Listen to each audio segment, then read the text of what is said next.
and she will give birth to a son, and you are to name him what?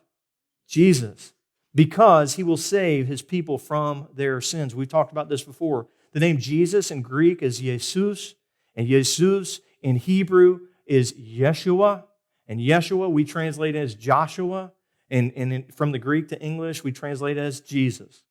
The name Yeshua means Yahweh saves. The name of God, that God saves. How cool is that? So he is told, marry her and give him the name Yeshua or Jesus, which means Yahweh saves. And here's why. Because Jesus, this one you're naming Yahweh saves, he's going to do just that. He is going to save his people from their sins. Now, how is that going to happen? Jesus didn't come to earth just to stay in the cradle, right? Jesus came to earth to go to the cross. That's why he came. And I think there are a lot of people today that would go, at Christmas, we need to do something that's joyful and exciting and lights and whatever. Hey, can I remind you that Christmas would mean nothing without the cradle, but it would certainly mean nothing without the cross. Matter of fact, the cradle without the cross, we wouldn't even celebrate Christmas.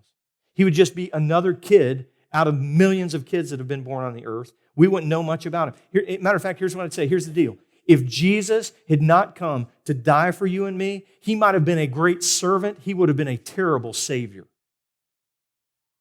Because he would have done great stuff for people, but he would not have come for the purpose that he had come, to even be named Yeshua, to be named Jesus, to be named Yahweh saves, because he came to do what? To save people from their sins. Isn't that right? 2 Corinthians chapter 5, verse 21 is one of my favorite verses. It says, God made him who had no sin to become sin for us, that we might become his righteousness. He traded our sin for his righteousness. And here's what I'm getting at. You see, the purpose of Christmas is found at the cross. The purpose of Christmas is found at the cross. The purpose of Christmas is not just, let's talk about a little baby and let's exchange some gifts and let's have lights and let's enjoy time with family. All that's good. I'm not against any of it. But if we miss that Jesus came to go to the cross for us, we've missed the whole point. Matter of fact, Christmas was not something that was talked about by the first century writers very often. Matter of fact, this might surprise you. Out of the 4 Gospels, only 2 of the Gospels even mention the birth of Jesus. Did you know that? Only 2. In the 2 that mention it, Matthew mentions a total of, if we call verses, of course, he didn't have chapter and verse division, he only mentions 8 verses that have to deal with the birth of Jesus. 8. Luke mentions more. He mentions about 32. In other words, out of all the gospel verses, all the gospels that's written, there's only about 40 verses out of 2 gospels that even mention the birth of Jesus and deal with it. Now, I love Christmas. I think it's a great time. It's a great time to see what God has done for us. Man, God in skin who has come to be with us. This is incredible. But what we've got to see is this, that all 4 gospel writers spent and spilt a lot more ink on this. Listen, not the birth of Jesus, but the death of Jesus.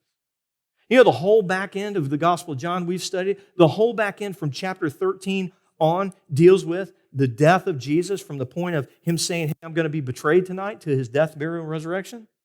The whole half of the Gospel of John deals with that. And this is what we've got to understand, is that we wouldn't care about the cradle if it weren't for the cross. The purpose of Christmas is found at the cross.